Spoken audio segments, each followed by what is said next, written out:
Ministria e Pushtetit Lokal, e në anën tjetër nuk Shihet si një lloj ndërhyrje në kompetencat e komunave? A mund të shihet kështu? Kjo është, domethënë, këto mjete financiare janë mjete të taksapaguesve kosovar.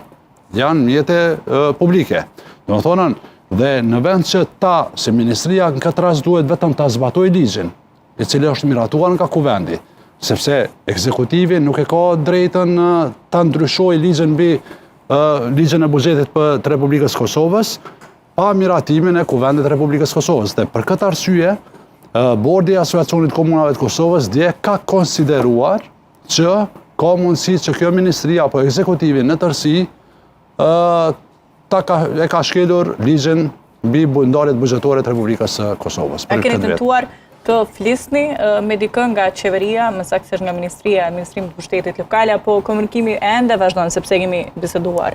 Sa herë neve si asociacion kemi kërkuar sqarime apo rritjen e transparencës së Ministrisë